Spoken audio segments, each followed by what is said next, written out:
I'm playing Victor Frankenstein, and so that's a really cool thing to say. Sorry, status-wise, he comes from a kind of high up, rich family, and I think he carries that through. He's well educated, and when he has interactions with people like his professors, his status shifts. He starts off with Professor Waldman with the lower status, and then as he kind of carries it and has more of a drive and overtakes him with knowledge, then his status obviously goes higher.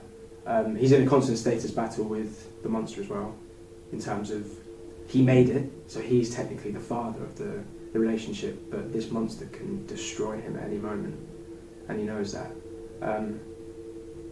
And then in terms of as the play progresses, he knows the monster can destroy him, but he stops caring about that because he's lost everything.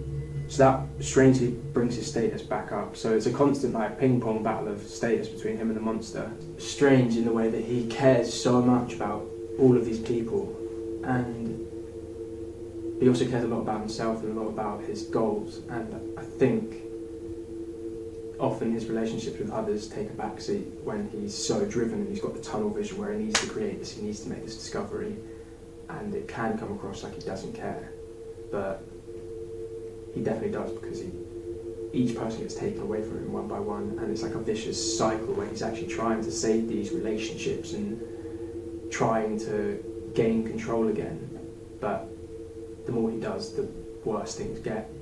So I do this thing where I'll read the play once, when I first got the script before we even came in, and then I'll get pen, paper, and I'll just write for a minute, and it could literally be me being like, I don't know what I'm writing, but eventually something will come up, and it'll be like, this is a tale, like this is about grief, this is about guilt, this is about whatever, and I'll read that, and it'll be interesting. I'll be like, okay, these are the words that keep coming up, I'll circle them, and then my kind of key few words, I'll read it again, and this time I'll write down what others say about me, what I say about myself, what I say about others, and then that will kind of also give me an indication, and I'll write 3 words for each list.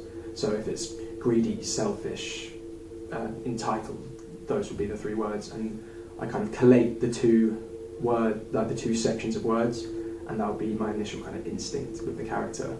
The play starts at the end almost, so it's a really mad journey for an actor, because you're in this, I'm not going to say crazy or mad, because it's, to him everything he's doing is rational, but he starts in this place and then he gets transported by this memory of the story that he's telling, and he's reliving these horrific events. But he starts from the age of 17, 18, going off to university, creating this thing. He spends 2 years making this thing, and then the fallout of that. So it's over 4 or 5 years maybe of his life. I'm excited about the show because I think it's going to be cool, scary, emotional, and mesmerising.